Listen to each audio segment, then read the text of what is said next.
¿Alguien que no ha sido llamado? ¿Alguien que llegó tarde? Profesor, yo recién acabo de llegar. A ver, apellidos, por favor. Un ratito. Del Castillo, Claudia. Muy bien. ¿Quién más? Barrera Bustillos. Barrera, Karen. Ajá. ¿Quién más? Marín Rodríguez, profesor, buenas tardes. Marín Rodríguez.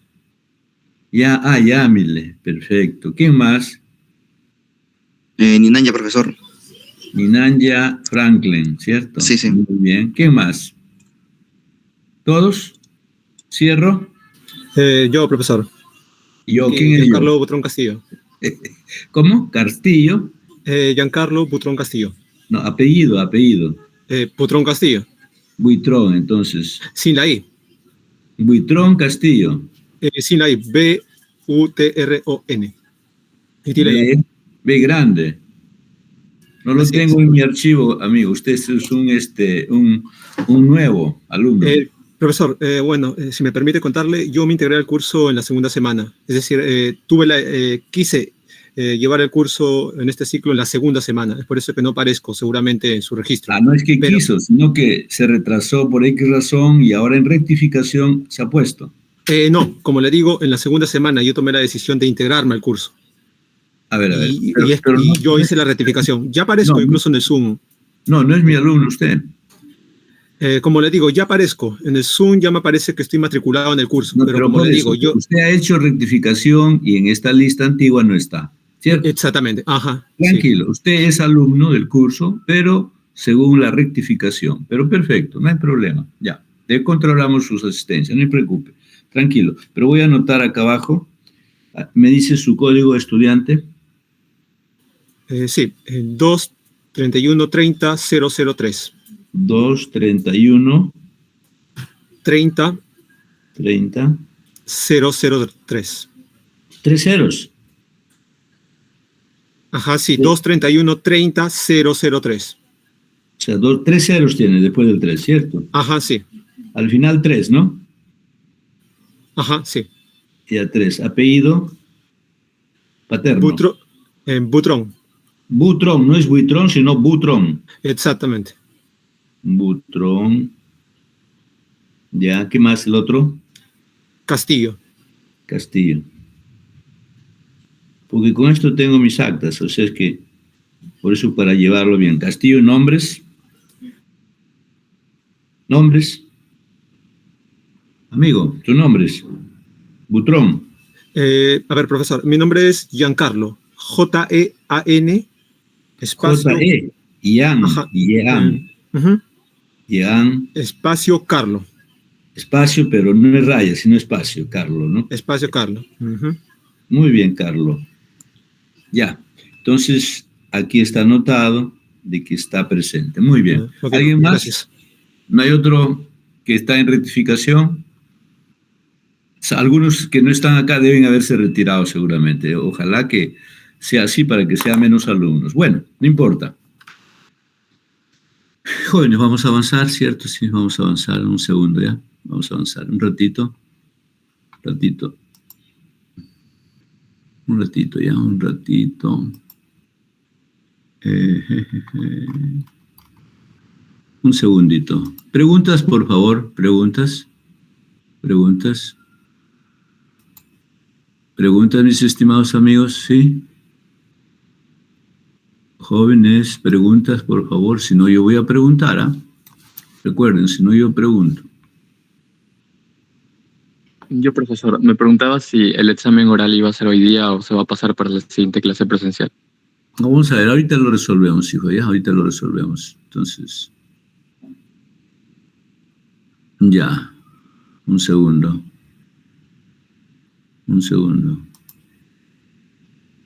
Ya, esto es la clase de termodinámica. Hoy día, ¿qué fecha es? Clase de termodinámica. Clase de termodinámica.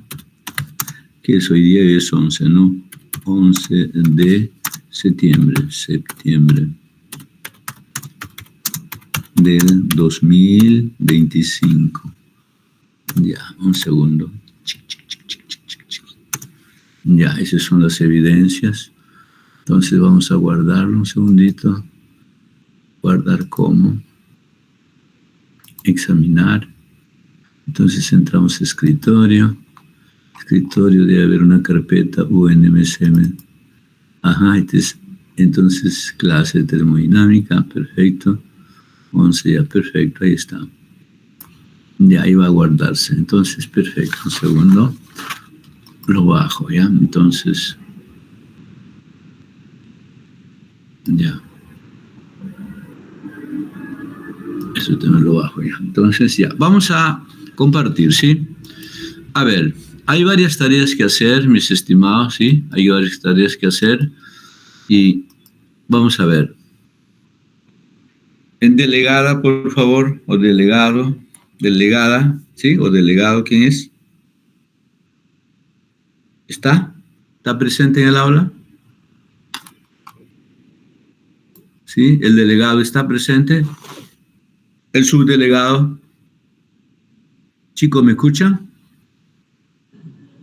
Sí, se le escucha, profe. ¿Y a quién es el delegado o delegada? ¿Sí? ¿Quién es?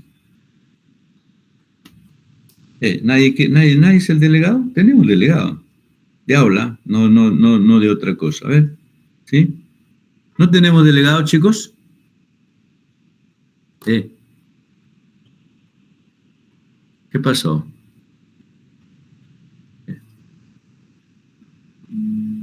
Amigos. Profesor, una cosa, ya que parece que el delegado no está presente, supongo que yo asumiría su rol, porque... Así es, lógico, el siguiente, hay un tercero, hasta un secretario creo que hay, ¿no? ¿Cierto? El siguiente, ¿quién es? Presente, profesor. William, ya, William, entonces, Willy, ¿qué apellido es? Montesa, ¿no? Montesa, entonces, es el siguiente. Montesa, por favor.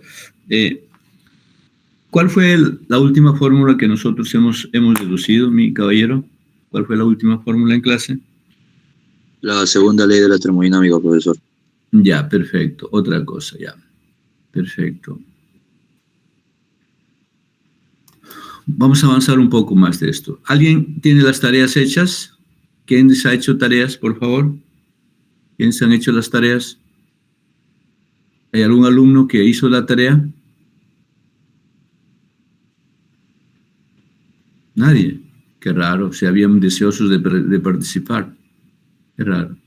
¿Sí? No habrá venido entonces. Ya, ok. Si no ha venido, no importa. ¿Sí? Entonces, vamos aquí. Rato a mi máquina. 3 cursos. 3 cursos. Aquí están los 3 cursos. Aquí no está este no está. Un segundito.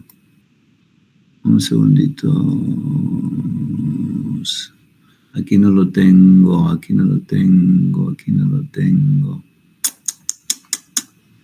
No tengo en la universidad están mis documentos. Un segundo.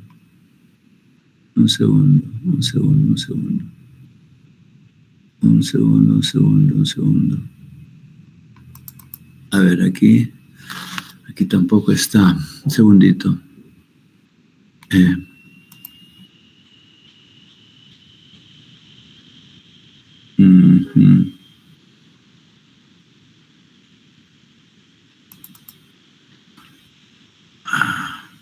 Segundo, por favor, sí, un segundo.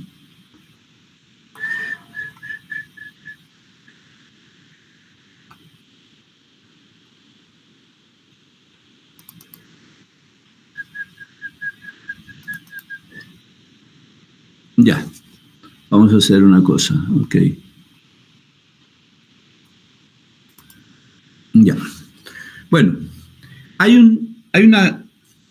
bueno, hicimos nosotros, jóvenes, hemos hecho la primera ley de la termodinámica, ¿sí? En la primera ley de la termodinámica nosotros tuvimos una ecuación diferencial. La ecuación diferencial de primer orden decía lo siguiente: variación de Q, variación de cantidad de calor, es igual al diferencial exacta de energía interna U, más la variación del trabajo.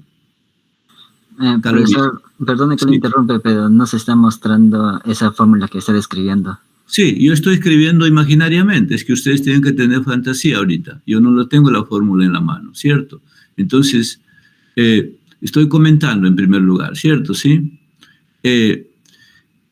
Imaginariamente tenemos la fórmula variación de Q, variación de cantidad de calor, igual a diferencial de energía interna más variación de trabajo. En otras palabras, variación de Q igual al diferencial de energía más presión por diferencial de trabajo. Podríamos hacer más extensa la primera parte, el diferencial de U, y nosotros encontramos una ecuación, de ahí escribimos una ecuación más desarrollada para un sistema cerrado, después se puede generalizar para un sistema abierto, eso, etcétera, etcétera.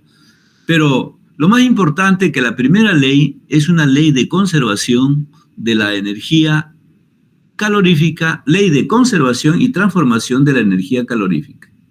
La segunda ley es una ecuación diferencial que yo les dije que era igual a ¿quién? ¿Alguien recuerda? ¿Me puede hablar sobre esa ley rápidamente? A 100 palabras. Un voluntario, por favor. A ver, si no hay voluntarios, por favor, Elvis Ávila, por favor. Elvis Ávila.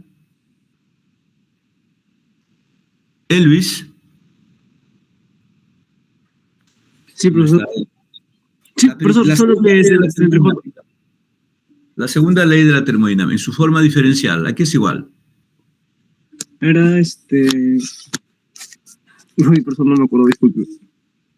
La forma diferencial no me acuerdo de todo. Variación de Q igual a temperatura por diferencial de entropía, sí. Ok, ya, aquí. Bueno, entonces, esa segunda ley coge otra función de estado importante, característica de un sistema físico, que es S, la entropía. La primera coge U, de energía interna. Fíjense que es con dos cosas importantes. En la primera ley participa la función energía interna. En la segunda ley participa otra función de estado llamada entropía S. Y ese es el término central. Un poco vamos a tratar de entender esta cuestión, ¿sí? Un segundo. Un poco vamos a tratar de entender. Aquí, un segundito. Ya. Vamos a ver esto de aquí, un segundito más. Ahí. Por favor, sí. Vamos a ver aquí. Un poco más acerca de ello. Ávila, por favor, Elvis, ¿sí? ¿Ávila? Ávila, Sí, Elvis, profesor. ¿sí? Sí. Ok, un segundo. Entonces, vamos un poquito, lea usted lo que dice acá. Lea todo. Ok. Todo el primer párrafo hasta donde usted me indique. De arriba, capítulo 5, está mal título, hay que saber, para que sabemos de qué Ya, estamos listo. hablando. Capítulo 15, segunda ley de la termodinámica y entropía. La primera ley de la termodinámica es la ley de conservación de la energía generalizada para incluir el calor como una forma de transferencia de energía. Esta ley solo afirma que un aumento en algunas de las formas de energía debe estar acompañado por una disminución de alguna otra forma de la misma. La primera ley no produce ninguna restricción sobre los tipos de conversiones de energía que puedan ocurrir. Además, no hace distinción entre trabajo y el calor. De acuerdo con la primera ley, la energía interna de un sistema se puede incrementar ya sea agregando calor o realizando un trabajo sobre el sistema. Pero existe una diferencia muy importante entre el trabajo y el calor que no se evidencia de la primera ley. Por ejemplo, es posible convertir completamente el trabajo en calor, pero en la práctica es imposible convertir completamente el calor en trabajo sin modificar los alrededores. Ahí está. Recuerden, esta es todo, gracias hijo. Lo que usted ha leído prácticamente tiene que ver con lo que hemos discutido en clase, que tiene que ver en general con una ley de la conservación y transformación de la energía. Gracias, hijo. Gracias. Barrera, Jocelyn, Karen. Profesor. Lea ahí. Segunda ley. Ahora vamos con la segunda ley. La segunda ley de la termodinámica establece cuáles procesos de la naturaleza pueden ocurrir o no. De todos los procesos permitidos por la primera ley, Solo ciertos tipos de conversión de energía pueden ocurrir. Los siguientes son algunos procesos compatibles con la primera ley de la termodinámica, pero que se cumplen en un orden gobernado por la segunda ley. 1. Cuando dos objetos que están a diferente temperatura se ponen en contacto térmico entre sí. El calor fluye del objeto más cálido al más frío, pero nunca del más frío al más cálido. 2. La sal se disuelve espontáneamente en el agua, pero la extracción de la sal del agua requiere alguna influencia externa. 3. Cuando se deja caer una pelota de goma al piso, rebota hasta detenerse, pero el proceso inverso nunca ocurre. Todos estos son ejemplos de procesos irreversibles, es decir, procesos que ocurren naturalmente en una sola dirección. Ninguno de estos procesos ocurre en el orden temporal opuesto. Si lo hicieran, violarían la segunda ley de la termodinámica. La naturaleza unidireccional de los procesos termodinámicos establece una dirección del tiempo. Gracias, señorita, muy gentil. ¿Ves? Fíjese, si todos comprendemos esa ley, ¿sí? Esa ley, a ver, Julián Elías, ¿qué podía comentar de ese párrafo que ha leído la señorita? Julián. Debo pensar que Julián se fugó. Kunza Yomar. Sí, profesor. Kunza, coménteme esa lectura que ha hecho nuestra colega. Coménteme, en forma breve. Que la segunda ley de la termodinámica establece que la entropía total de un sistema cerrado siempre va a ir aumentando o permanece constante. Ya, eso le da a usted, muy bien, ahí no habla de entropía, pero usted le da, que hay una dirección unidireccional de los procesos termodinámicos. La conclusión, la naturaleza unidireccional de los procesos termodinámicos establece una dirección del tiempo. ¿A qué procesos se refiere? A dos tipos de procesos, reversibles e irreversibles. Comente, siga comentando. Que también da un ejemplo sobre la sal que se disuelve espontáneamente en el agua y Excelente. Lo cual hay una extracción de influencia externa. Y el proceso inverso nunca se puede dar, ¿cierto? ¿Sí? Sí, profesor. Igual que la vida. La vida también. Nosotros nacemos, continuamos creciendo y no podemos llegar a ser nuevamente bebitos. Procesos irreversibles. Pero mi ejemplo muy clásico que le dije, mi varilla metálica que está siendo sometido al fuego, después se dilata y después le quito el fuego, después de un tiempo regresa, ¿cierto? A su estado original, ¿cierto? Claro. Ese es un proceso reversible, pero en realidad es un proceso reversible, pero que se ocurre muy lentamente, muy, como dicen, cuasi estático. Muy casi lento, muy imperceptible macroscópicamente. Pero en realidad, en la naturaleza, todos los procesos son irreversibles. Sin embargo, para fines macroscópicos... No se nota. Así es, en nuestro mundo cotidiano, podríamos decir que es tan débil o tan muy pequeña el cambio que ni siquiera lo podemos notar macroscópicamente. Por eso decimos que es reversible en general. ¿Está claro? Sí, profesor. Ahora, entonces, ya lo anoté, su participación. Usted es Yomar, ¿no? Sí, profesor. Yomar, continúe leyendo, entonces siga la segunda ley. Continúe. La segunda ley de la termodinámica, que se puede enunciar de diferentes formas equivalentes. Tiene muchas aplicaciones prácticas.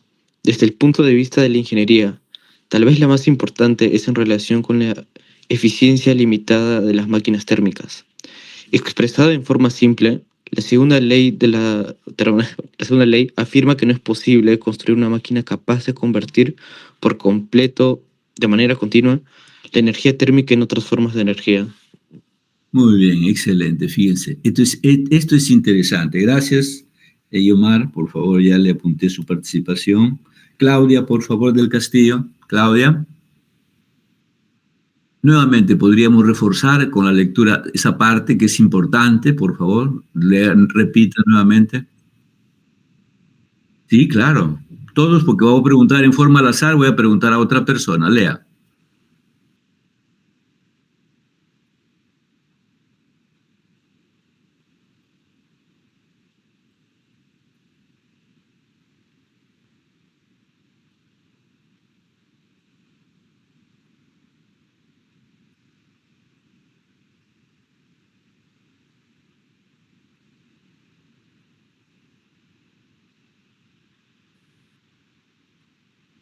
Ok, gracias, señorita. Muy gentil, Claudia, muy gentil.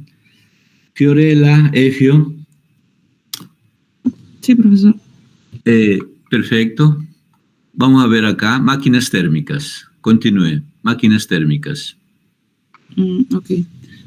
Máquinas térmicas. Máquina térmica. Una máquina térmica es un dispositivo que convierte energía térmica en otras formas útiles de energía, como la energía eléctrica y o mecánica.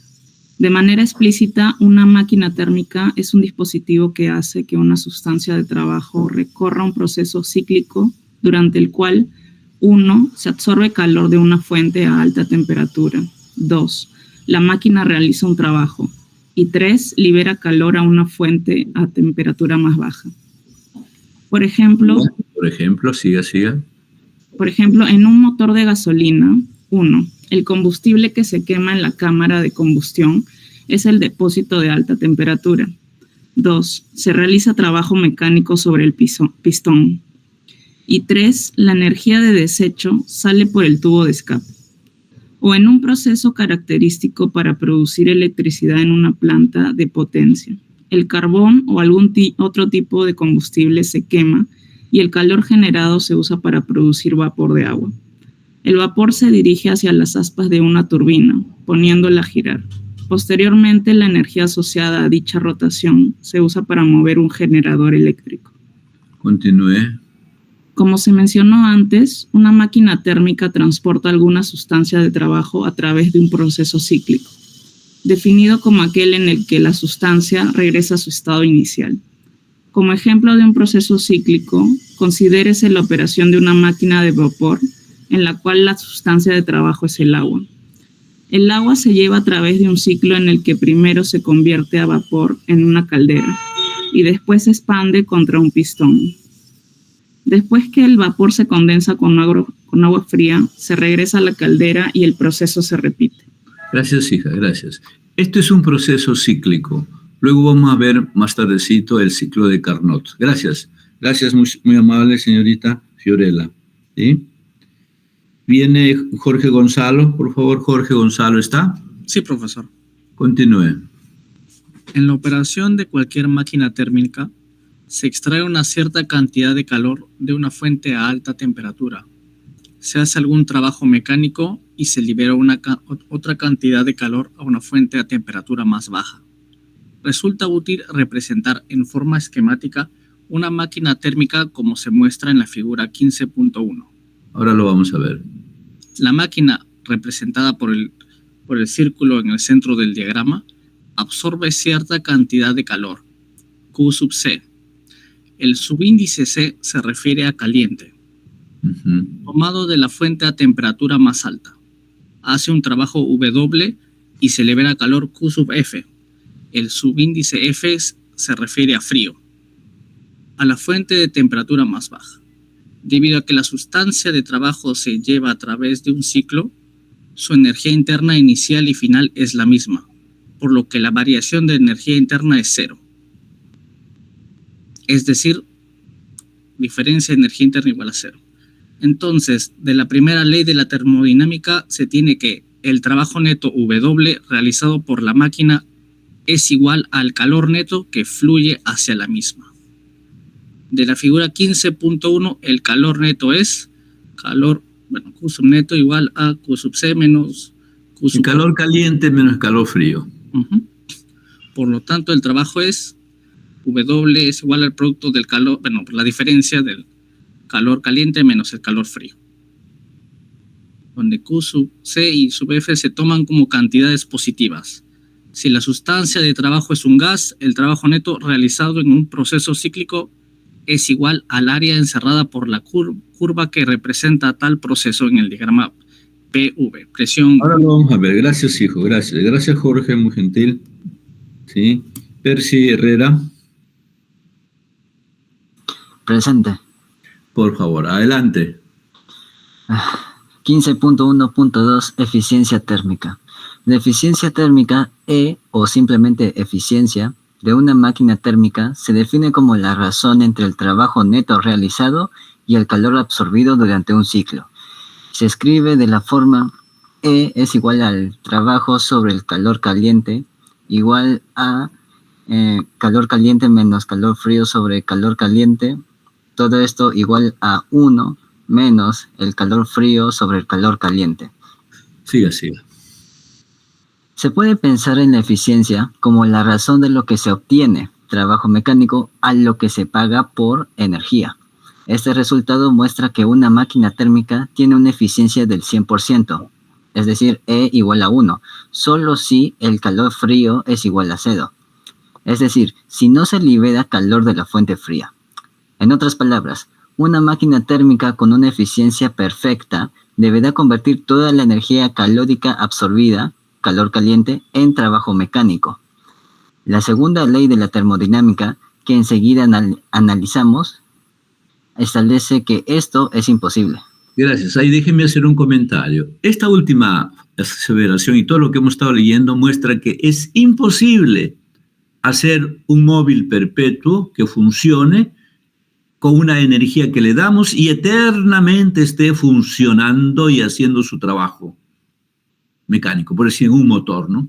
Este es el tema central. Esta idea es la que mucho tiempo preocupó a un ingeniero francés, Sadi Carnot, más o menos en el año 1800 y tantos, que ahora lo vamos a ver, que él, justamente fruto de un análisis que él hace experimental, él hace un diagrama, un método experimental al cual él le llama ciclo de Carnot, que consta de 4 etapas, ¿no? Primera etapa es un proceso isotérmico, la segunda etapa un proceso adiabático, la tercera etapa otro proceso es un proceso adiabático, la segunda etapa un proceso adiabático, la tercera etapa otro proceso isotérmico, viceversa, y la última etapa otro proceso, ¿cómo se llama?, isotérmico. Entonces, eso, el tema estaba de la búsqueda de un móvil perpetuo, un móvil, o sea, una máquina, un motor que eternamente esté funcionando. Imagínense eso.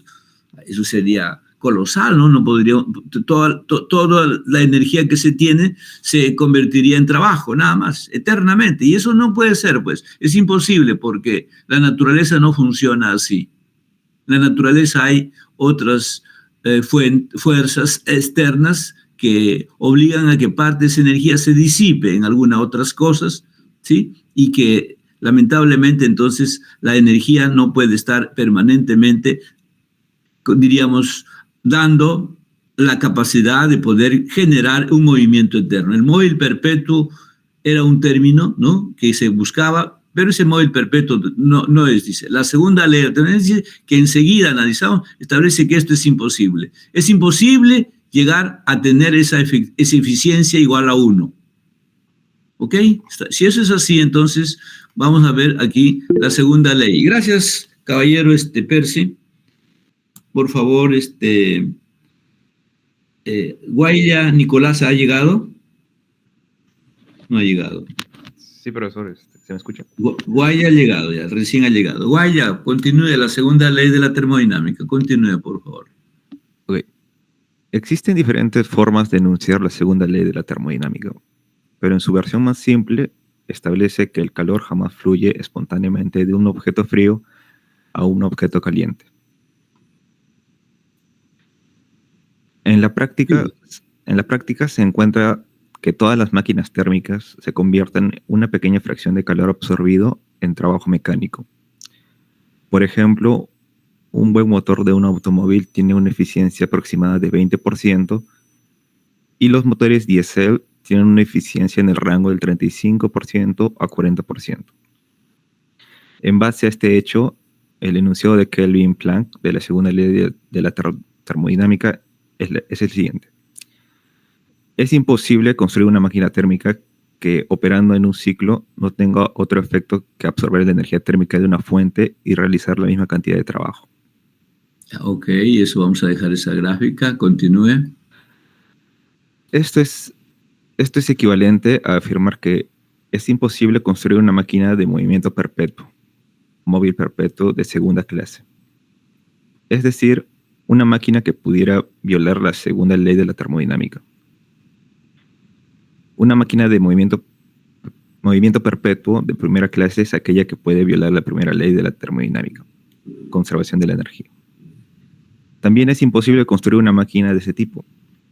La figura 15.2 es un diagrama esquemático de una máquina térmica perfecta, imposible de construir.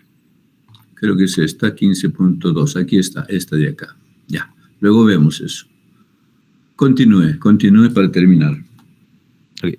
Un refrigerador es una máquina térmica que opera en sentido inverso, como se muestra de manera esquemática en la figura 15.3. La máquina absorbe calor frío de la fuente fría sí, y entrega calor caliente de la fuente cálida. Esto solo puede ser posible si se hace trabajo sobre el refrigerador. De la primera ley se ve que el calor cedido a la fuente caliente debe ser igual a la suma del trabajo realizado y el calor absorbido de la fuente fría. Por lo tanto, se ve que el refrigerador transfiere calor del cuerpo más frío a un cuerpo más cálido, la cocina. Eso en el caso de la cocina. Gracias, caballero, gracias. Guaya, ¿no? Sí. Gracias, Guaya. Yamile, por favor. Sí, profesor. Ya, a ver, Yamile. A ver, vamos a ver. Enunciado de Clausius de la segunda ley de la termodinámica. Fíjese, aquí arriba tenemos el enunciado de Kelvin-Planck. Kelvin, el mismo Lord Kelvin, el que tiene que, en honor a él, este es un físico inglés, en honor a él, a Kelvin, se llama la temperatura grados absolutos, grados Kelvin. Max Planck, fundador de la mecánica cuántica, físico alemán, entonces, que también trabajó en termodinámica. Excelente, vamos ahora acá. Ahora, ¿de quién tenemos? De Clausius. Enunciado de Clausius de la segunda ley de la termodinámica. Continúe. Yamile.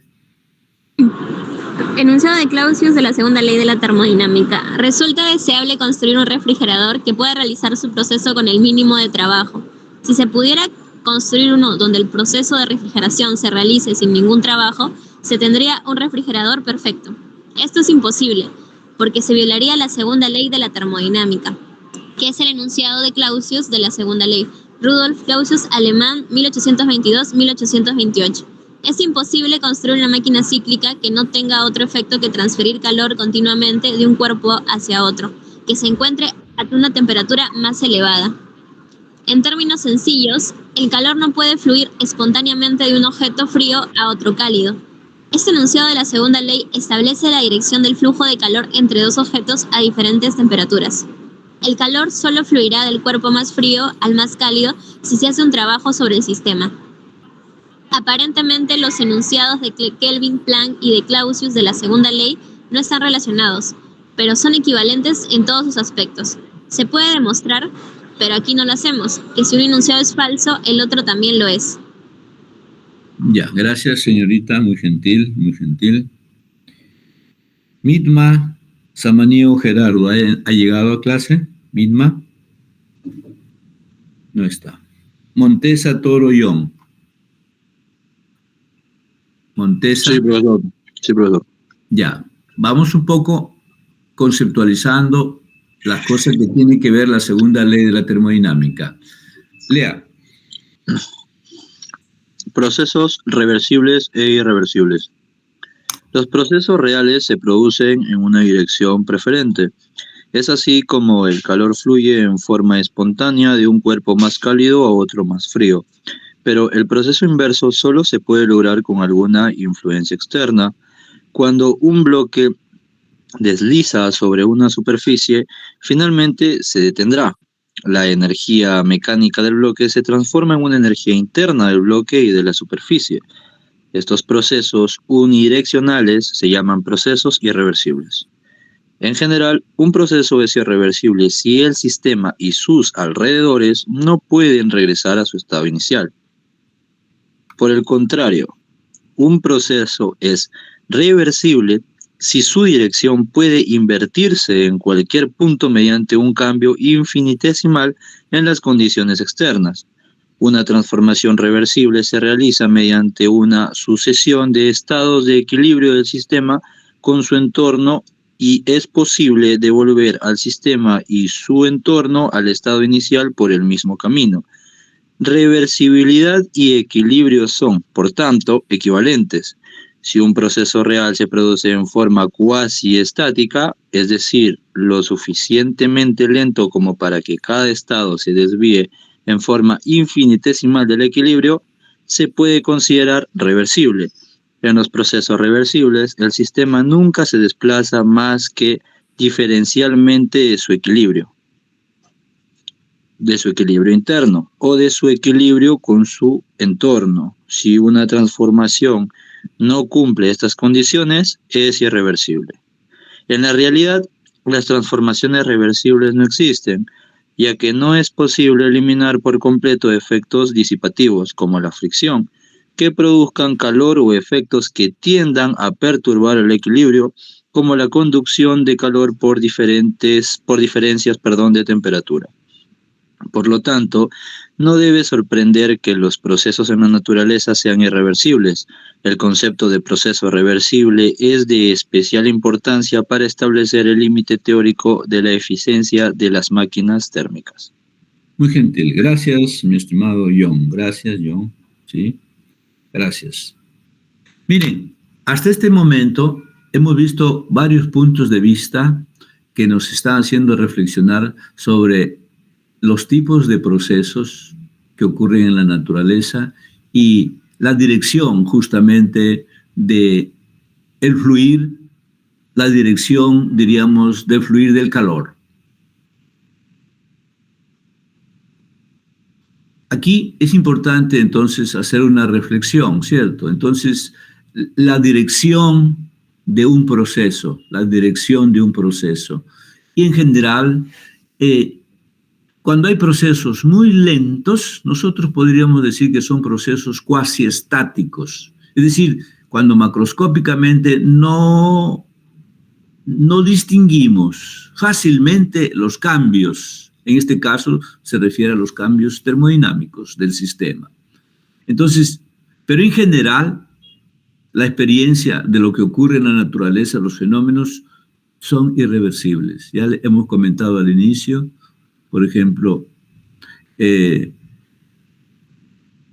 la vida es un proceso irreversible, ¿cierto? La combustión es un proceso irreversible y otros procesos más que podemos dar y que se han dado aquí en el ejemplo de las lecturas.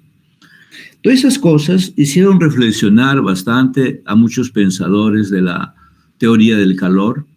Sí, en los años más o menos siglo XVII, XVIII, hasta el XIX, fuertemente han estado tratando de comprender, primero, describir lo que observan en el experimento para poder interpretarlo, comprender y luego explicarlo. Y ahí hubo un gran científico, un gran ingeniero, sabio, diríamos, de su época, un francés ingeniero, Sadi Carnot.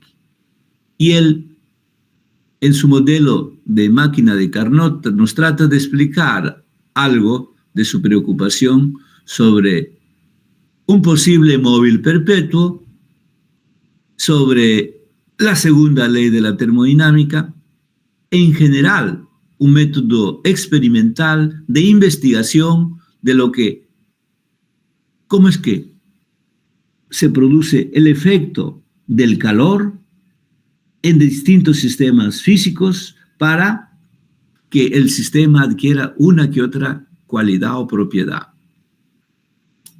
que es el objeto de la termodinámica. Este método de ciclos, originalmente fundado por Carnot, es un método que se ha desarrollado, ahora hay una gran cantidad, el método Diesel, el método Rankine, una gran cantidad de métodos que han surgido, cada quien buscando una mejor eficiencia, una mejor explicación para tener un mejor coeficiente de eficiencia que por aquí están hablando, para poder ver la no pérdida del recurso energético. Un segundito. Gracias. Ninania Franklin. Sí, profesor. Continúe, por favor. Máquina de Carnot. Ok. El ciclo de Carnot, Sadi Carnot, francés, 1796 a 1832, es de gran importancia desde el punto de vista práctico como teórico. Carnot demostró que en una máquina térmica que operara en un ciclo ideal reversible entre dos fuentes de calor, sería la máquina más eficiente posible. Una máquina ideal de este tipo, llamada máquina de Carnot, establece un límite superior en la eficiencia de todas las máquinas. Esto significa que el trabajo neto realizado por una sustancia de trabajo llevada a través de un ciclo de Carnot es el máximo posible para una cantidad dada de calor suministrado a la sustancia de trabajo. El teorema de Carnot se enuncia de la siguiente forma. Ninguna máquina térmica real que opera entre dos fuentes de calor puede ser más eficiente que una máquina de Carnot operando entre las dos mismas fuentes. Para describir el ciclo de Carnot se debe suponer que la sustancia que trabaja entre las temperaturas T sub C y T sub F es un gas ideal contenido en un cilindro con un émbolo móvil en un extremo. Las paredes del cilindro y del émbolo no son conductores térmicos, por lo que no hay pérdida de calor al ambiente. El ciclo de Carnot es un proceso cíclico reversible que utiliza un gas ideal que consta de dos procesos isotérmicos y de dos procesos adiabáticos, como se muestra en la figura 15.4, donde se indican los 4 pasos del ciclo. Ya, aquí está, los 4 pasos del ciclo. ¿Sí? Aquí está, los 4 pasos del ciclo, ¿sí? Un segundo. Luego vamos a analizar eso de otra manera. Ya. Gracias. Gracias, mi estimado Franklin. Está bien, profesor. Noah, Nelson, ¿ha llegado? No está. Ok. Ochoa, Natalie, ¿ha llegado? Sí, profesor. Buenas tardes. Buenas tardes, señor. Casi digo buenas noches. Buenas tardes. Continúe. La representación gráfica del ciclo de Carnot en un diagrama de presión versus volumen se muestra en la figura 15.5, donde 1. El proceso AB es una expansión isotérmica a la temperatura... Un ratito, vamos a ver la figura 15.5 aquí, para deleitarnos. Aquí. Parece un paralelogramo un poco arqueado, ¿eh? Como que dice un paralelogramo medio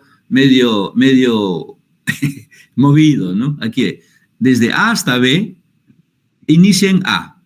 Desde A hasta B es una curvita que se llama una isoterma. Recuerden que el eje vertical es la presión y en el eje horizontal el volumen. ¿Se acuerdan? Que nosotros hemos hecho esta gráfica de las isotermas, gráficas de las isóbaras, isócaras, hemos hecho con ustedes en clase.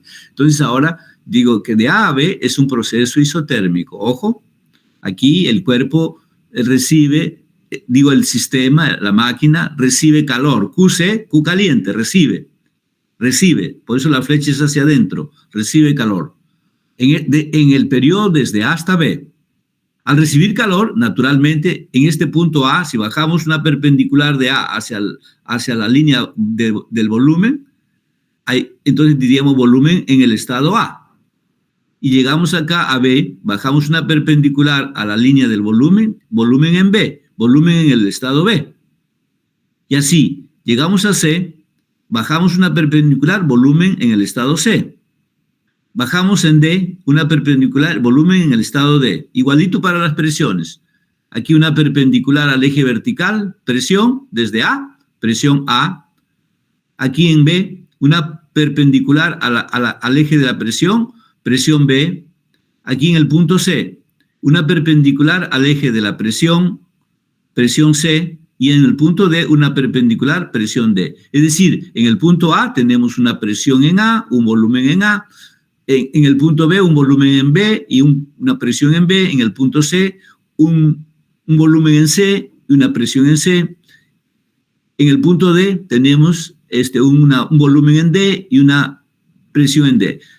Si ustedes saben desde A hasta B, entonces va a haber una expansión volumétrica desde el volumen A hasta el volumen B. Desde B hasta C va a haber una expansión volumétrica desde el volumen sub B hasta el volumen sub C. Y igual viceversa. Desde el punto C hasta el punto D, aquí, desde el volumen C, hay una compresión, si es inverso, ¿no? Si regresamos por el ciclo, regresamos a D, se comprime hasta el volumen V sub D, volumen del punto D. Y así sucesivamente. Entonces, aquí observamos que la presión del estado A, cuando llega a B, ha disminuido. Luego después se va a C, sigue disminuyendo la presión. Y aquí cuando existe una compresión desde C hasta D, la presión aumenta. Sigue una compresión de D hasta A, la presión sigue aumentando mucho rápido. Entonces, aquí hay un ciclo, 4 fases. Desde A hasta B es una fase isotérmica, porque el cuerpo está recibiendo un calorcito y eso se produce a través de una temperatura constante. Desde B hasta C, fíjense que del sistema no aparece un QC ni de adentro hacia afuera ni de afuera hacia adentro. Es decir, que el sistema aquí, en el punto B, se le quita el calor externo que está recibiendo. Él continúa por una inercia térmica, continúa expandiéndose hasta C, pero en este tramo desde B a C se le ha quitado calor.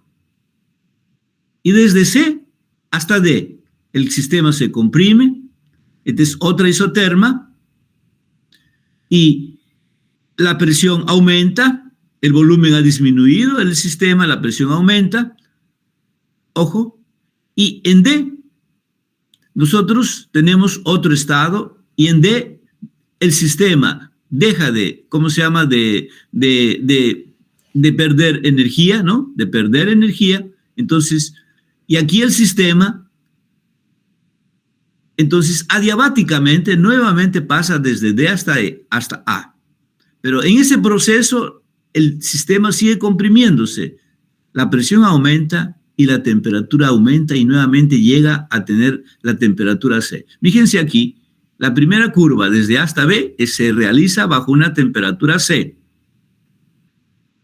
Desde C hasta D, la compresión volumétrica del sistema se realiza a través de una temperatura también constante. Pero esta temperatura F, fría que dice, es menor que la temperatura C.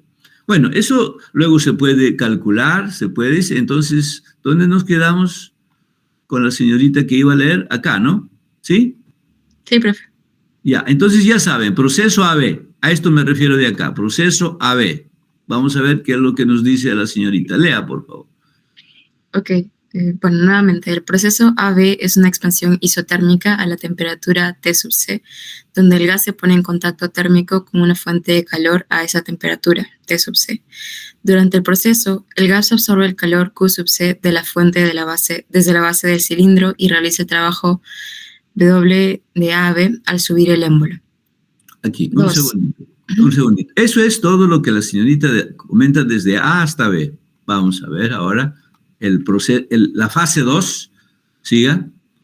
En el proceso de B a C, la base del cilindro se reemplaza por una pared térmicamente no conductora y el gas se expande adiabáticamente.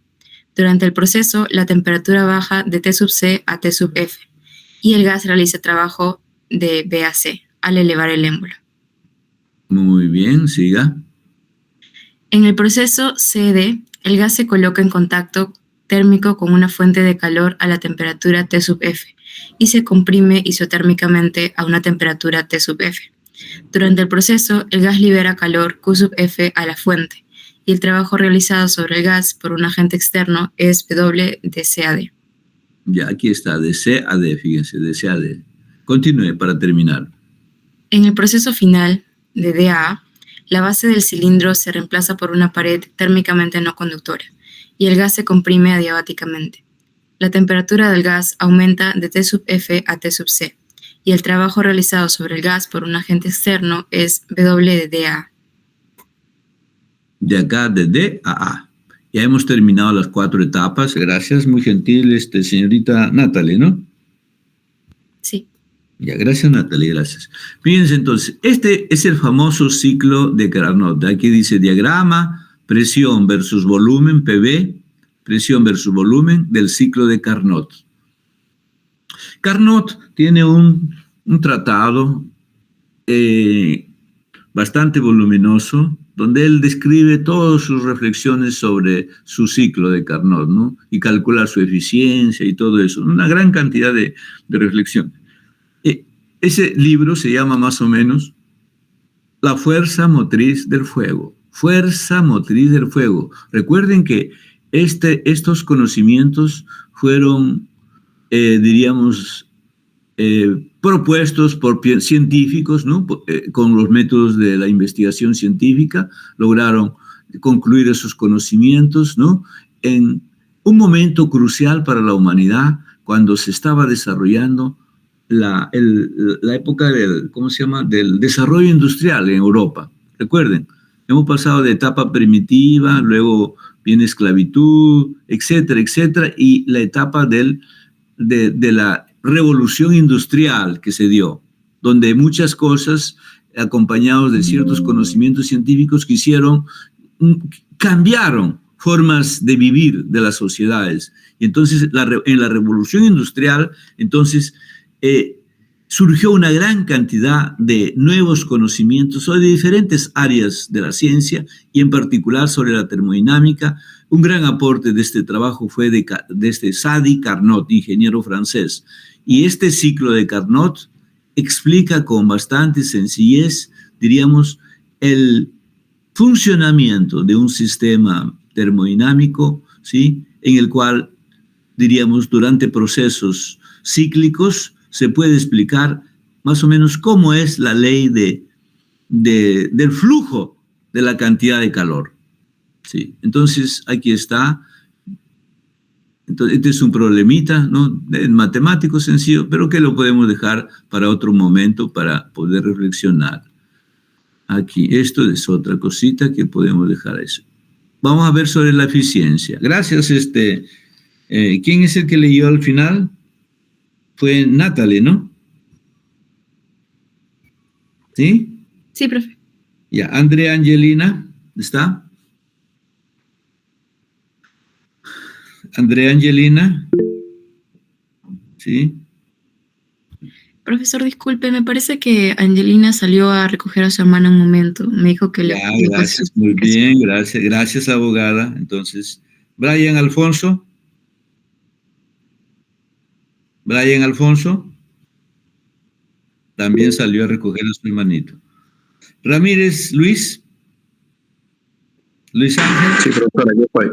Ya, lea, continúa. Eficiencia de una máquina térmica. Correcto. Eficiencia de una máquina de Carnot.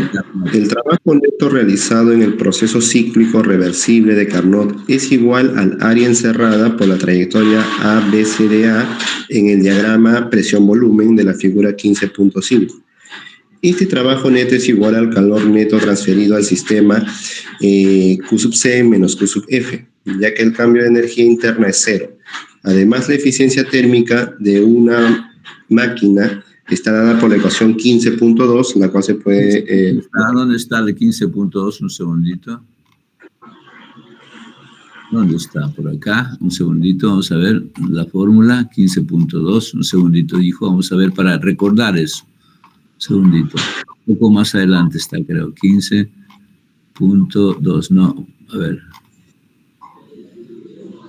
Un segundo. La fórmula, aquí está, fórmula de la eficiencia de una máquina térmica. Fíjense, aquí está, ¿ve? En el numerador, E de eficiencia. En otros libros está un nu, un N y con su colita también. Y en el numerador está el trabajo, calorífico desarrollado y en el denominador está la cantidad de calor que se absorbe del cuerpo caliente. Este es el trabajo calorífico neto realizado. Por eso es que es QC menos QF sobre QC. Entonces, esta es una comparación de lo que se ha gastado con respecto a lo que se tenía. Y por eso es que aquí sale QC menos QF sobre QC. Esto es 1 menos esta expresión, donde este segundo término, QF, es menor que QC. Entonces, siempre esto va a ser menor que 1. Continúo un ratito, perdón, disculpen esa aclaración. Máquina de Carnot, ya hemos visto eso, sí, también. Un segundo, eso también hemos visto, sí, también. Y aquí estaba, en esto nos quedamos, estimado Luis, ¿no? Sí, sí, correcto. Ya, entonces continúe. Ya. En el ejemplo 15.2 se demostró que para un ciclo de Carnot, la razón de los calores Q sub F entre Q sub C es lo que se muestra ahí, pues, ¿no? Q sub F entre Q sub C igual a T sub F entre T sub C. Por lo tanto, la eficiencia térmica E sub C de una máquina de Carnot está dada por la expresión, la cual se puede observar ahí que E sub C es igual a 1 menos T sub F entre T sub C. De acuerdo con este resultado, todas las máquinas de Carnot que operen entre las dos mismas temperaturas de manera reversible tienen la misma eficiencia. A partir del ciclo de Carnot, se tiene que la eficiencia de cualquier máquina reversible que opere en un ciclo entre dos temperaturas es mayor que la eficiencia de cualquier máquina irreversible, entre paréntesis real, que opere entre las dos mismas temperaturas. De acuerdo a este resultado, la eficiencia es 0 si T sub C es igual a T sub F. La eficiencia aumenta a medida que T sub F disminuye y aumenta T sub C. La eficiencia solo puede ser igual a 100% si T sub F es igual a 0. No es posible tener una fuente fría con esa temperatura, por lo que la eficiencia es siempre menor que la unidad. En la mayoría de los casos prácticos, la fuente fría se encuentra a temperatura ambiente. Por lo tanto, se intenta aumentar la eficiencia elevando la temperatura de la fuente cálida. Todas las máquinas reales son menos eficientes que una máquina de Carnot, ya que siempre están presentes dificultades prácticas como la fricción y las pérdidas de calor por conducción. Gracias, joven. Y usted es Luis Ángel, ¿no? Sí, correcto, profesor. Ya, gracias. Solano Walter ha venido. No está. Suta Villanueva. Profesor. Ya, gracias. Un segundo. Esto se puede después. Entonces, ya. Pero son las 15 horas. Vamos a hacer un recreo de 10 minutos o de 15 minutos, como quieren, por favor. Yo quiero tomar agua. ¿Ustedes no quieren un recreo, por favor, sí? ¿Jóvenes? Está bien, profe. Ya, 10 minutos, ya. Son las 10 son las 3 y 3 minutos. Entonces, a ver, 10 minutos. ¿A qué hora es? A las 3:13 volvemos, ya, por favor. 10 minutos nada más, ya, por favor. Ya. 10 minutos de recreo, chicos, por favor. Recreo. Recreo.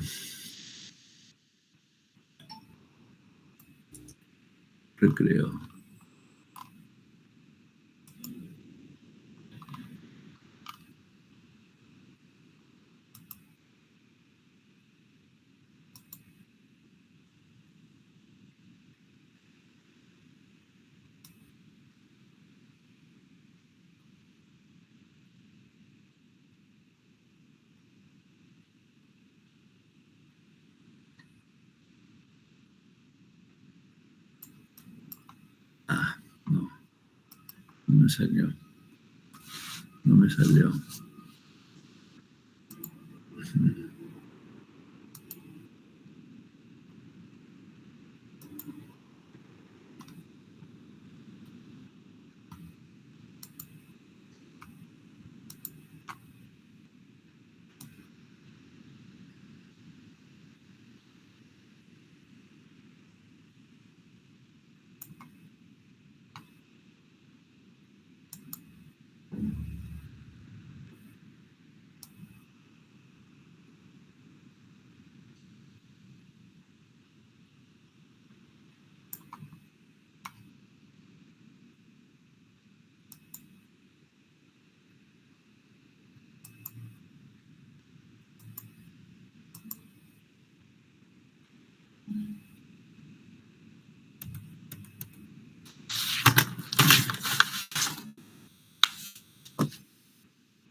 Ya, chicos, volvemos.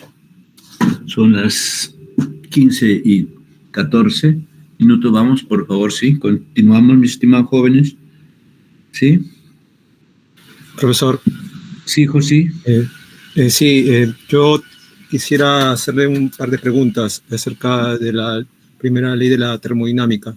Ya, está bien. Sí, mis preguntas están ligadas a un concepto de la física moderna llamado partículas virtuales. Ya. ¿Es posible que le transmita estas preguntas? ¿De qué tipo de partículas virtuales me refiero?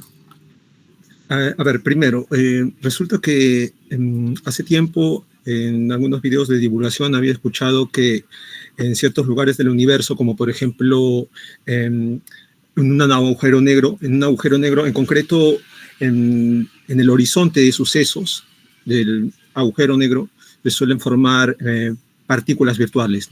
A veces vagamente se suele decir que estas surgen de la nada.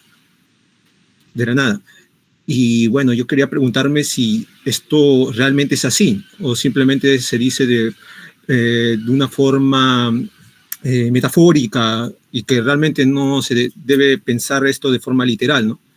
He escuchado también que estas partículas en sí no son partículas como tal, ya que desde la perspectiva de la física moderna, las partículas se entienden o se comprenden más como fluctuaciones de campos cuánticos, ¿no? O sea, bueno. como que, sí, y bueno, ya, yendo a las preguntas, yo quisiera saber si es que la primera ley de la termodinámica, o también llamada postulado 2, la que dice que la energía no se crea ni se destruye, sino que solo se transforma, se cumple también a nivel microscópico.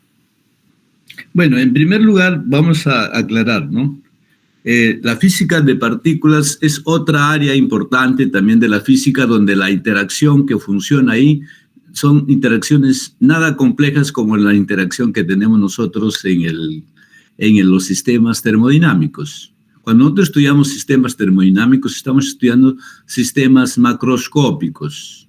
La física de sistemas macroscópicos no se puede aplicar, diríamos así, tal como está hecha para el estudio de sistemas de naturaleza diferente.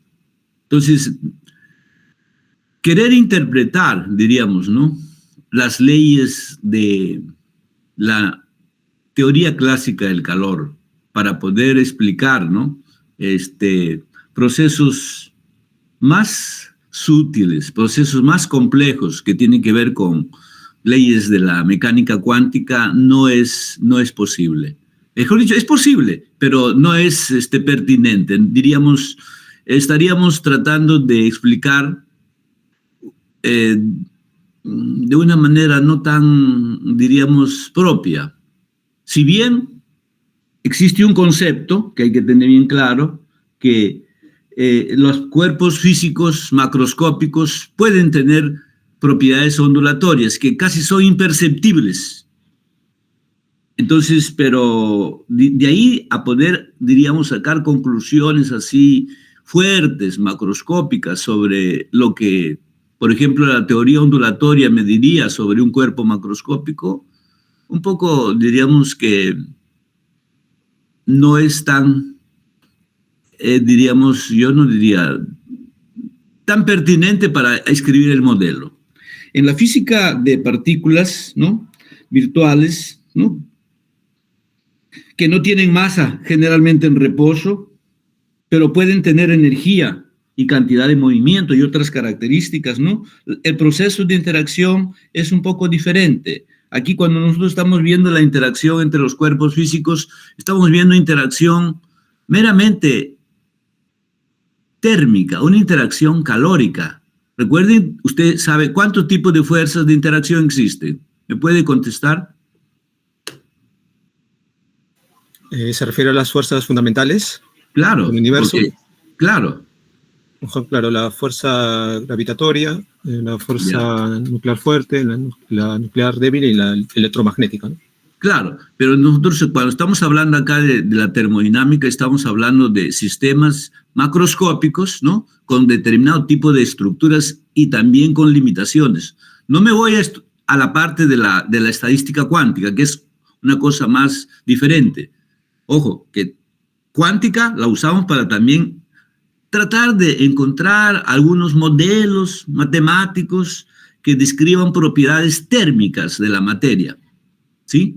Pero esa es una cuántica también que tiene sus reservas. Pero ya explicar, por ejemplo, diríamos, desde el punto de vista, usar la herramienta matemática de la termodinámica para explicar, diríamos, el comportamiento de partículas, como dice usted, virtuales, yo todavía no estoy en capacidad para poder explicar ese tema. Concretamente, si bien yo soy físico teórico, he trabajado con muchas cosas y últimamente estoy trabajando con algunos problemas de teoría de relatividad, pero me reservo todavía a poder darle una respuesta así, ¿no?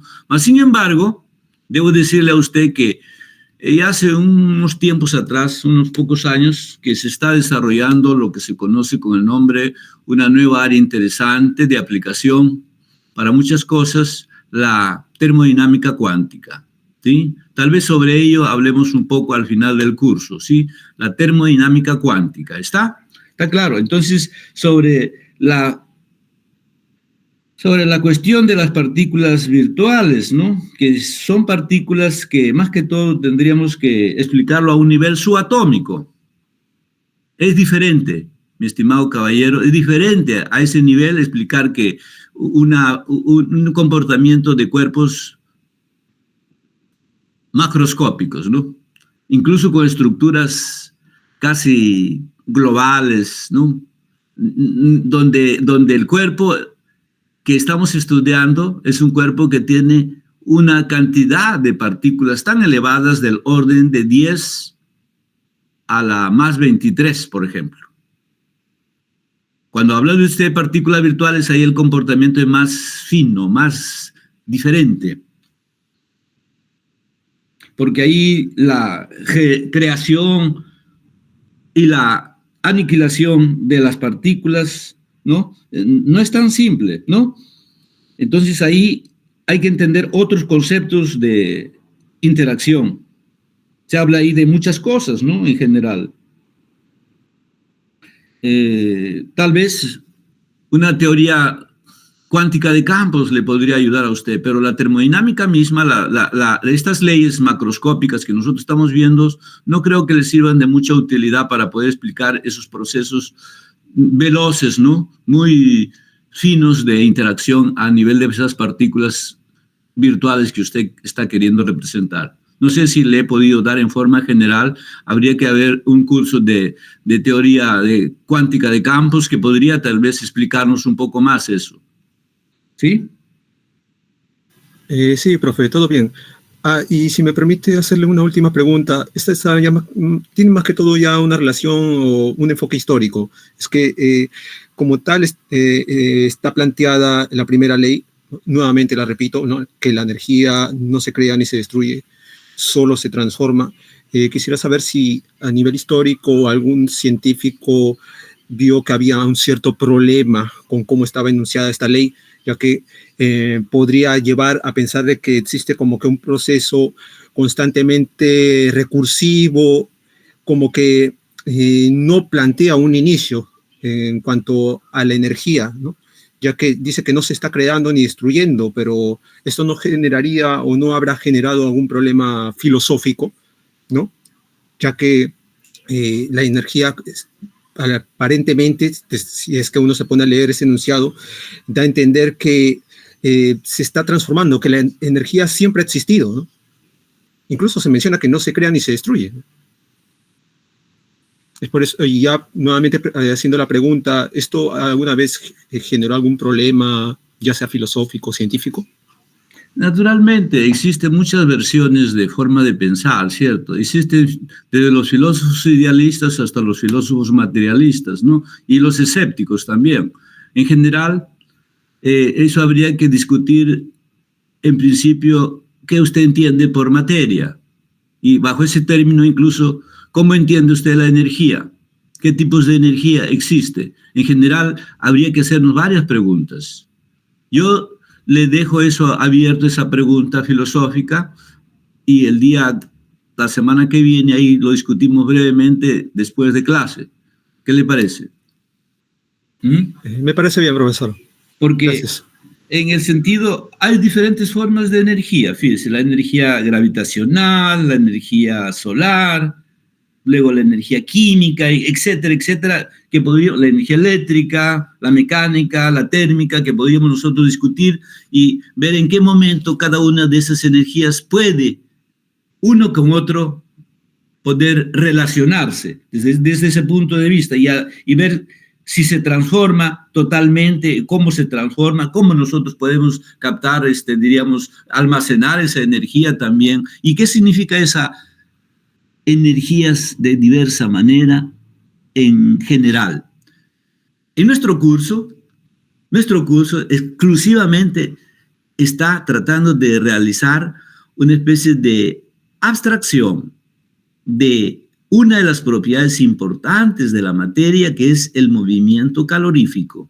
El movimiento calorífico como una forma de vida, como un atributo, como una propiedad de la materia. Y en este caso, no de toda la materia, sino de parte de la materia, no de las ondas,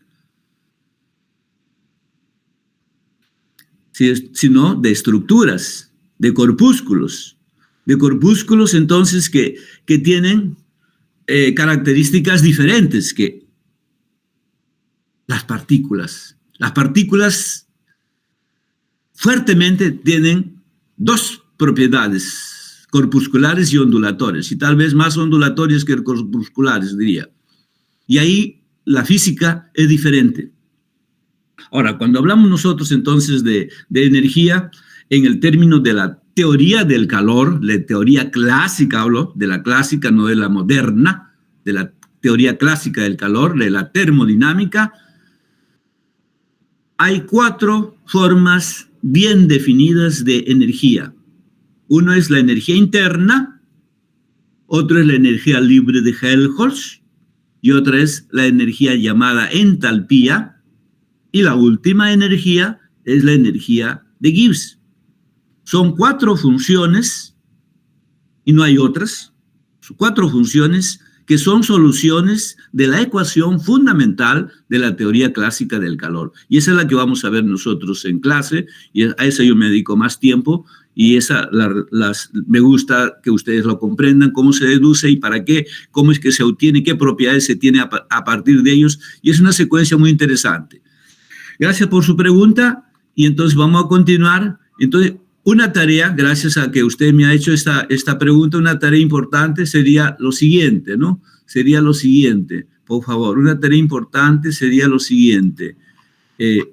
Hacer una investigación, anoten por favor, sí, anoten todos, sí, por favor, anoten todos. Hacer una investigación, sí, tarea, eso lo pueden entregar de aquí 2 semanas si quieren, ¿no? Hacer una investigación, ¿cierto?, de el método de investigación de la termodinámica, método de la investigación de la termodinámica, llamado método del ciclo de Carnot, y otros ciclos incluso. método de ciclo de Carnot y de otros ciclos también. A la fecha hay una gran cantidad de ciclos. Por ahí yo una vez leí un librito donde hay una gran cantidad de ciclos que los ingenieros justamente lo usan. Es un método de investigación que usa la teoría clásica del calor, que usa la termodinámica. Yo no le doy mucha importancia a ese método. Yo me limito por el tiempo, ¿no? Claro, me limito más que todo a desarrollar el otro método de investigación de la termodinámica. La termodinámica usa dos métodos de investigación. Un método llamado método de ciclos, en el cual tiene que ver el ciclo de Carnot, y el otro es un método matemático, teórico, que se llama método de potenciales termodinámicos, ¿sí? O método de cálculo de funciones características se llama, ¿sí? Método de potenciales termodinámicos o métodos de cálculo de funciones características. ¿Estamos, por favor? ¿Sí? ¿Estamos? Entonces, pero la tarea de usted va a ser explorar el método experimental de ciclos, ¿no? De la termodinámica. Método experimental de ciclos de la termodinámica. Gracias. Vamos a ver, continuamos. Muy buenas preguntas. Está bien, es bueno, pero escapa un poco a nuestro curso las preguntas que me hicieron, ¿cierto? Pero no hay problema, ¿no? Se puede analizar eso después. A ver, Perrona, Andrea, Angelina. ¿Está? Perrona. No está, ¿no? Quispe, Ortiz, Brian. Estoy en la calle, profesor, ya estoy llegando. Ya, está bien, continúe en la calle, no hay problema. Quispe, Brian, Alfonso. Sí, profesor, presente. Ya, perfecto. Continúe con la entropía, que es nuestro tema de la segunda ley, por favor. Entropía. Ok, entropía. El concepto de temperatura está comprendido en la ley 0 de la termodinámica y el de la energía interna en la primera ley. Tanto la temperatura como la energía interna son funciones de estado, es decir, se pueden utilizar para describir el estado de un sistema. Otra función de estado relacionada con la segunda ley de la termodinámica es la función entropía. Ojo, un ratito, aquí quiero aclarar dos cosas, fíjense. En esta teoría clásica del calor, que es vigente, que es aplicable para estructuras, ¿sí? Estructuras. Entonces, la primera ley tenía que ver con la energía interna U. Esta segunda ley tiene que ver con la función entropía S, que hemos llamado. Continúen, por favor. Para un proceso reversible cuasiestático entre dos estados de equilibrio, si la diferencial del calor es el calor absorbido... Aquí se debería corregir, en vez de este diferencial, como Q es una función de proceso, habría que aplicarle correctamente, el símbolo es variación de Q, ¿ya? Nada más, esa es la única observación que les doy, variación de Q. Sí, continúe. Ok. Si la variación de Q es el calor absorbido o liberado por el sistema durante algún intervalo pequeño de la trayectoria, el cambio de entropía, variación de S... No, eso sí es diferencial, de eso. Entre dos estados... A ver, aclaro a usted, Q es una función de proceso, a él se le aplica cambios infinitesimales con el operador variación. Y S es una función de estado, S es entropía, función de estado. A ese, el cambio infinitesimal se le aplica esta diferencial exacta que sí está correcto, ¿ya? Por favor. Continúe. Ok. El cambio de entropía diferencial de S entre dos estados de equilibrio está dado por el calor transferido, variación de Q, dividido entre la temperatura absoluta T del sistema en este intervalo. Es decir, la ecuación... Ahí está. La cuestión 15.8 justamente es la segunda ley de la termodinámica en su forma diferencial, donde aquí este T que está en el denominador lo pasamos a la izquierda, T diferencial de entropía es igual a variación de Q. Esa es la forma que se usa, que los físicos debemos usar, porque eso es lo más correcto matemáticamente. Continúe, por favor, ¿sí? Continúe. La unidad de medida de la entropía en el sistema internacional es el Joule por Kelvin. Cuando el sistema absorbe calor, variación de Q es positivo y la entropía aumenta. Cuando el sistema libera calor, variación de Q es negativo y la entropía disminuye.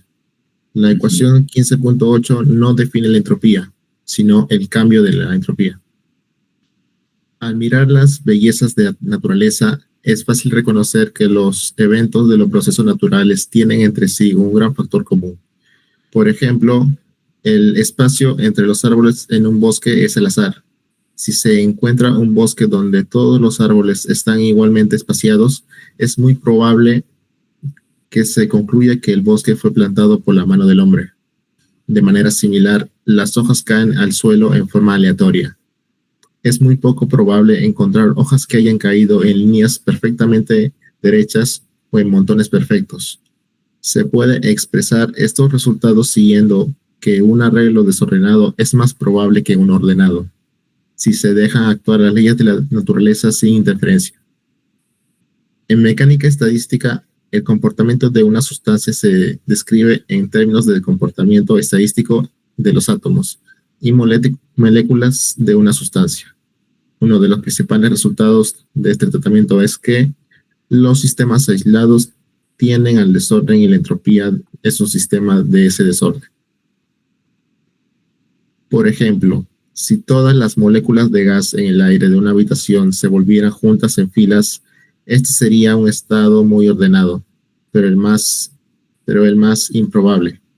Si se pudieran ver las moléculas, se observaría que se mueven azarosamente en todas las direcciones, encontrándose unas con otras, cambiando sus velocidades después de chocar, moviéndose unas más rápidas que otras. Este es un estado muy desordenado y el más probable. Todos los estados físicos tienden al estado más probable y este siempre es el que tiende a aumentar al desorden. Debido a que la entropía es una medida del desorden, una forma alternativa de expresar esto y otra forma de establecerla según la ley de la termodinámica es la entropía del universo crece en todos los procesos naturales. Muy interesante, ¿cierto? Entonces, perfecto. Gracias, mi estimado. Gracias, mi estimado. Usted es Quispe Ortiz Bryan, ¿cierto? Sí. Gracias, Bryan, ¿cierto? Ok. Suta Villanueva, ¿estará? Sí, profesor. Ya, entonces, si continuamos, fíjese, ¿ve? De esta ley que está acá, que es la segunda, esta expresión con la corrección que ha hecho nuestro colega Quispe Bryan, ¿sí? En esta fórmula 15.8, lo que hay que corregir es en el numerador del segundo, después de la igualdad, variación de Q nada más. No diferencial, sino variación, ¿sí? Variación. Esta es la expresión 15.8, sería entonces la expresión matemática en su forma diferencial de la segunda ley de la termodinámica, que relaciona la entropía, ¿sí? Diferencial de S, ¿no? Diferencial de S. Entonces, eso es importante.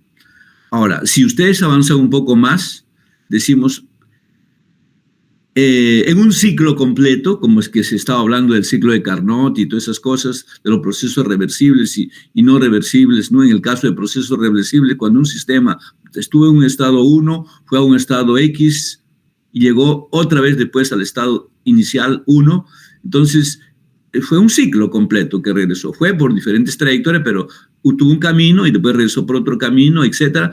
Pero entonces al final se podríamos integrar. Entonces, integrando, por ejemplo, esta igualdad 15.8, integrando ambas partes de la igualdad. Y si integro curvilíneamente un ciclo, entonces se decía que es una integral cerrada. Y aquí a la derecha tengo una integral cerrada. Entonces, pero usted sabe que en una integral cerrada, los extremos de las diferenciales aquí van a ser 0 y 0 igual a una integral curvilínea, variación de Q sobre T, eso me da una integral de Clausius, y ahí sería expresión de la segunda ley de la termodinámica en su forma integral. Entonces aquí Clausius, que también aportó en la teoría del calor, un gran científico, ¿no? Que entonces él estableció una fórmula matemática integral, curvilínea, integral cerrada, ¿sí? de variación de Q sobre T, eso es igual a 0. Eso se llama famosa integral de Clausius, por favor, ¿sí? Suta, por favor, ¿sí? ¿Con usted estábamos conversando, Esteban? ¿Sí? Sí, profesor. Ya, entonces, aquí, lea. Para un proceso reversible... Para un proceso reversible cuasi estático entre dos estados de equilibrio, sí, sería variación de Q en el calor absorbido o liberado por el sistema durante algún intervalo pequeño de la trayectoria, el cambio de entropía diferencial de S entre dos estados de equilibrio está dado por el calor transferido, variación de Q, dividido entre la temperatura absoluta del sistema en este intervalo, es decir, diferencial de S es igual a variación de Q entre temperatura. Continúe, ¿cierto? ¿Sí? La unidad de medida... Esto creo que lo hemos visto con su compañero, ¿cierto? ¿Sí? Sí, esto lo hemos visto, sí. Entonces, un ratito, eso lo hemos visto, vamos a seguir un ratito aquí adelante. Seguimos un poquito más, ¿ya? Ya. Aquí, vamos a ver. La entropía del universo permanece constante en los procesos reversibles, dice. Está entre comillas por si acaso. Sigamos. Continúe usted, por favor, ¿sí? Entropía en un proceso reversible de un gas ideal. Como caso especial, se describirá cómo calcular el cambio de entropía de un gas ideal en un proceso reversible cuasi estático en el cual se absorbe calor de una fuente. En este proceso se lleva un gas desde un estado inicial T sub I, B sub I, hasta un estado final T sub F, B sub F, de acuerdo con la primera ley. Variación de Q es igual a diferencial de U más variación de trabajo. Correcto, que se podría escribir como diferencial de U más la presión por la diferencia de volumen. Excelente, excelente. Siga. Como para un gas ideal, el diferencial de U está escrito es igual a N C sub V, diferencial de T. Esto lo hemos encontrado en la clase pasada, es capacidad calorífica, volumen constante. N es el número de moles, por si acaso, y P es la presión, de acuerdo a la ley de Clapeyron-Mendeleev, presión del pavo ratón que ustedes dicen. PV igual a NRT, ecuación de lo ideal, y aquí. Y entonces opera y reemplaza. Siga. Se encontró esta fórmula, por ejemplo. Ahí está. Continúe. Aquí la única diferencia que es que aquí en la segunda fórmula que estoy mostrando con el cursor, esto es variación de Q nada más. Todo está correcto después. Continúe, por favor, ¿sí? Ahora, dividiendo cada término entre T, se puede escribir diferencial de Q entre temperatura es igual a N C sub V, diferencial de T entre T, más NR, diferencial de volumen entre volumen. Suponiendo que C sub V es constante, se puede integrar la ecuación anterior desde el estado inicial T sub I, B sub I, hasta el estado final T sub F, B sub F. ¿Por qué C sub V constante aquí? Porque estamos hablando del gas ideal. Para el gas ideal esta capacidad calorífica es una constante, eso dice el experimento. Entonces se desarrolla esto y entonces en realidad, como esto usted sabe, aquí estaba el diferencial de S, y eso se convierte en una variación de Q, integran, todo este es el resultado. Entonces el cambio de entropía, variación de S, va a estar dado por esta fórmula matemática. ¿Estamos? ¿Sí? ¿Cierto? Sí, profesor.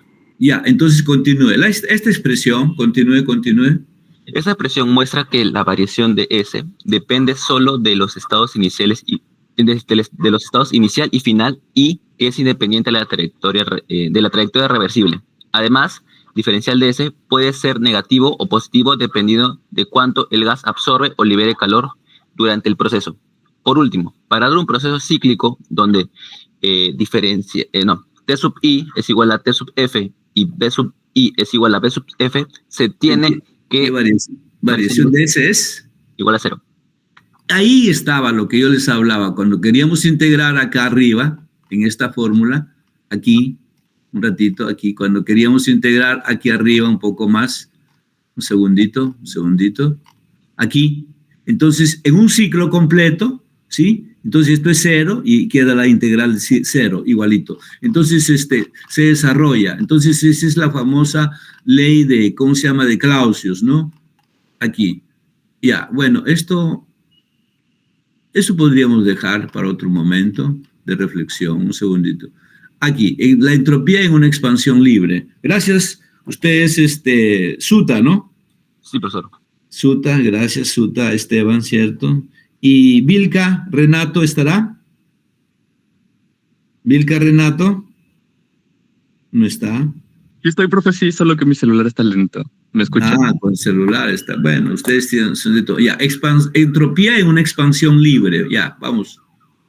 Entropía en una expansión libre.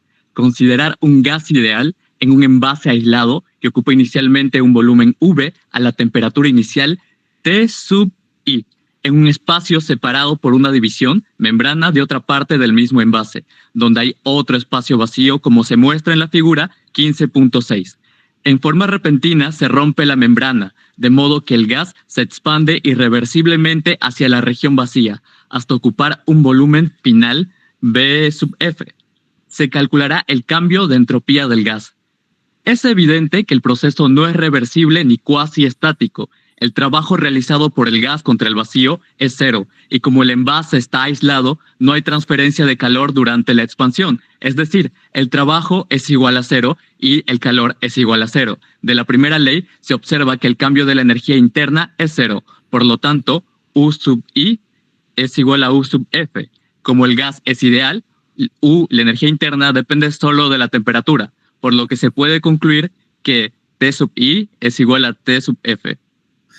Esto es importante. ¿Se acuerdan que con nuestros cálculos, según una de los cálculos que hicimos para el cálculo de la capacidad calorífica, o incluso de la primera ley, nosotros encontramos un término derivada parcial de U con respecto al volumen cuando la temperatura es constante? Y dijimos bien claro ahí que esa ley de Joule era derivada parcial de U con respecto a al volumen cuando la temperatura es constante es igual a cero. Esto tiene que ver que la energía, eso no depende del cambio del volumen en un proceso isotérmico, Y aquí vemos que el todo, aquí hay dos subsistemas. Un sistema de gas a una temperatura I, y aquí a la derecha solamente vacío, no hay nada de materia, entonces, o de sustancia diría. Entonces, aquí entonces cuando se deja pasar el gas de un sitio a otro, igual, el gas ocupa todo el volumen mayor, ha cambiado el volumen, pero sigue teniendo la misma energía. Ojo, qué interesante. Entonces, todo esto explica esa cosa. En última instancia, esta es la fórmula final de cálculo. Y luego vienen unos ejemplitos, entonces estos aquí también se puede continuar como aplicación. ¿Cierto? Ya, perfecto. Entonces, la entropía total de un sistema aislado que efectúa un cambio no puede disminuir. El cambio de la entropía del universo debe ser mayor que cero para un proceso irreversible e igual a cero para un proceso reversible, como hemos visto hace un ratito, el cálculo. ¿Sí? Aquí hay problemas de cálculo. Entonces, esta separata, diríamos, estos apuntes se los puedo mandar. Aquí hay una serie de problemas que pueden pensar aquellos que le encantan los cálculos de estos problemas. Entonces, este material se los voy a enviar también, más tarde, después de la clase se los voy a enviar. Entonces, a ver, vamos a ver, aquí, ¿sí? Ok, un segundito. Ya. Chicos, hasta ahí estamos, ¿sí? Hasta ahí estamos. Es decir, hoy día un poco hemos pensado sobre algunas cuestiones, conceptos que relacionan un poco ciertas ideas básicas que encierra dentro de sí la segunda ley de la termodinámica. La segunda ley de la termodinámica se diferencia respecto a la primera ley de la termodinámica en que esta ley nos describe otra cualidad diferente del comportamiento calórico de los sistemas físicos durante su interacción. Ojo, entonces, los sistemas termodinámicos en su interacción calórica con su entorno cumplen dos leyes fundamentales. La primera ley, variación de Q igual al diferencial de energía interna más variación de trabajo. Variación de trabajo ya sabemos que es presión por diferencial de volumen, podemos eso generalizar, un poco más explicitar nuestra fórmula, etc.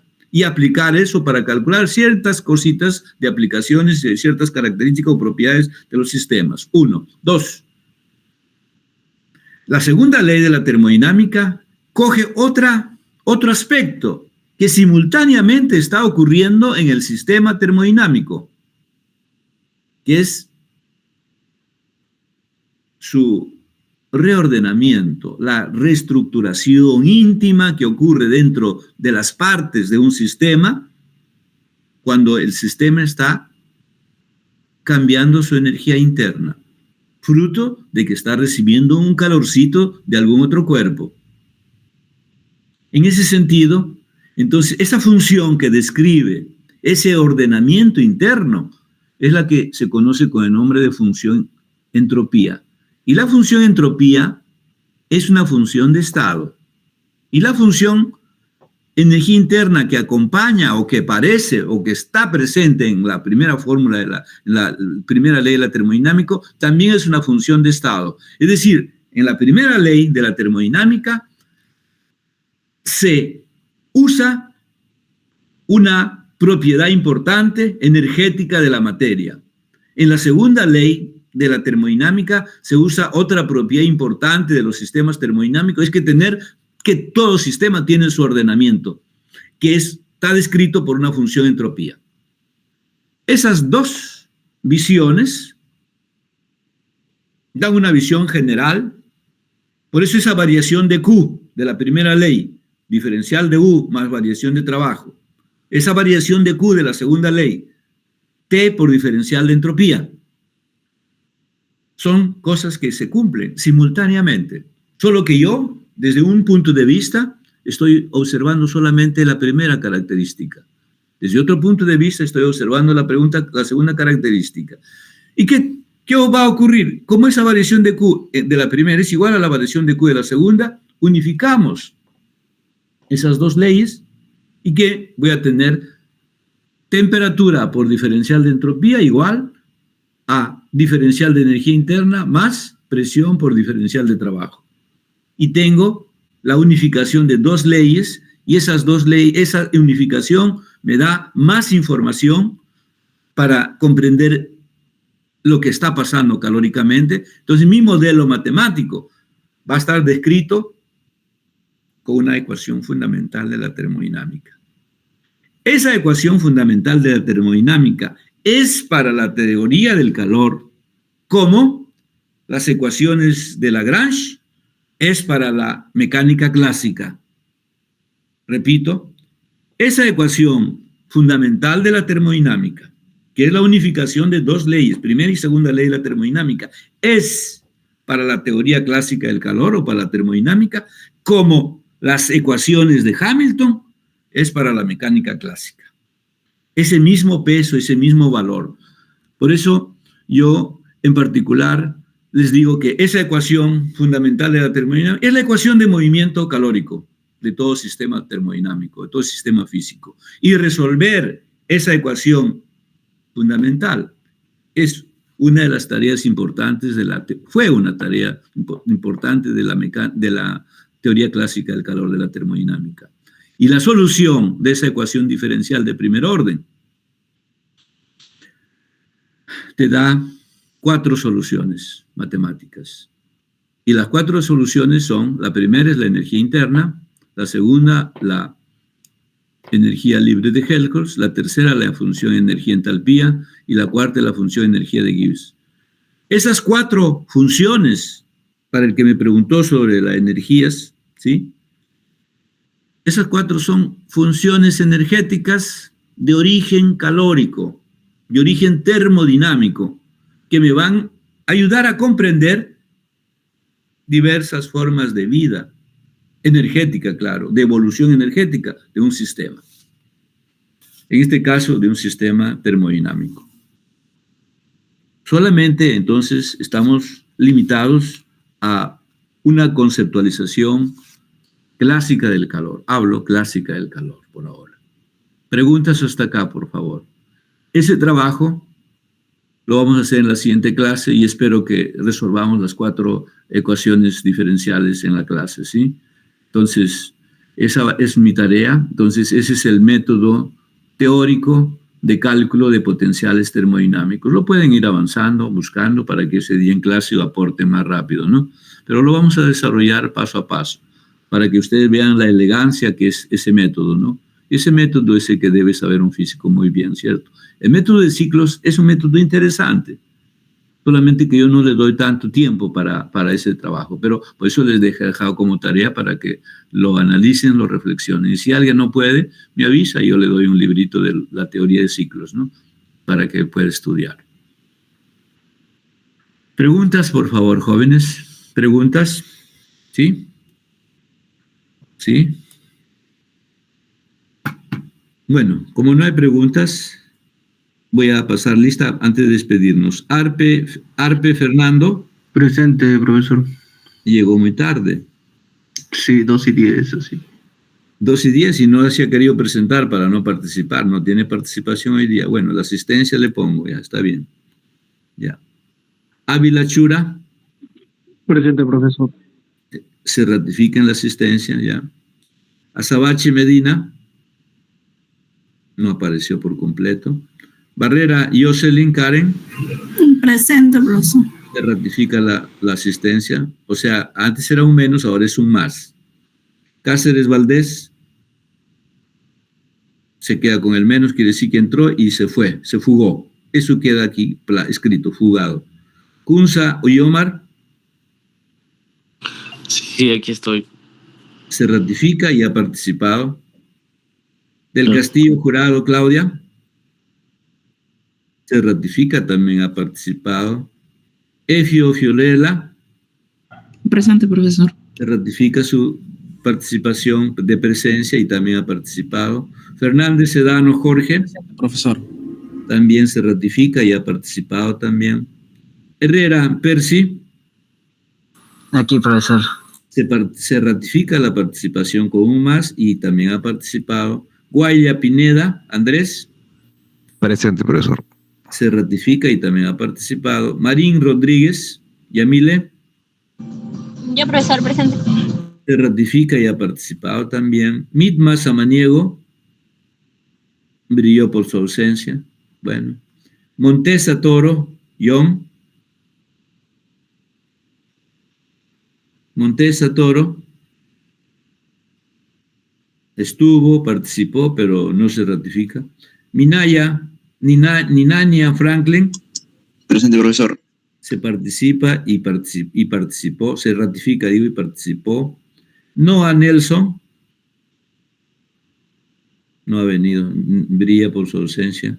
Ochoa Natalie. Presente, profe. Se ratifica y participó. Perrona Andrea. Presente, profesor.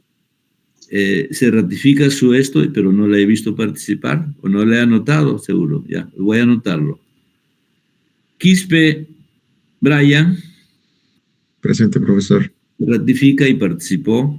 Ramírez Luis Ángel. Presente, profesor. Se ratifica su participación completa en clase, digamos, su asistencia, perdón, y participó. Solano Walter. Brilla por su ausencia. Suta Esteban. Presente, profesor. Se ratifica su asistencia y participó. Vilca Pérez Renato. Presente, profesor. Se ratifica su asistencia y con un más, claro. Antes estaba menos, ahora está más. Menos al inicio y más al final. Entonces sí participó. Zárate Sergio. No aparece, brilla por su ausencia. Seña Calderón César. Presente. Se ratifica y también su participación, un poco aunque sea luego. Butrón Castillo. Presente, profesor. Ya, también se ratifica su asistencia y participó. No han venido solamente completamente 1, 2, 3 y 4 personas no han venido. No, 5. 5 no han venido. Supongo que están en la ciudad universitaria, ¿cierto? ¿Sí o no? ¿Qué me dicen? Deben estar ahí, ¿no? Supongo. Y 1 vino y se fue. 2 vinieron y se fueron. Nada más. Eso es todo, mis estimados jóvenes. No los quiero molestar más. Déjenme tomarles una foto. Sí, antes de despedirme, un ratito voy a ¿cómo se llama? Salir de dejar de presentar para verles sus caritas, ¿sí? Ahí, un segundito, por favor. Un segundito. Ya, un segundito. Les deseo suerte, que tengan un buen fin de semana, cumplan con sus tareas. La siguiente semana será una semana activa, ¿sí? Ya que esta semana nos hemos relajado un poco, será pues una semana más activa, ¿cierto? ¿Sí? ¿Qué les parece? ¿Cierto? Ya. Ahí está, con la hora y todo vamos a marcar. 15:57, ¿sí?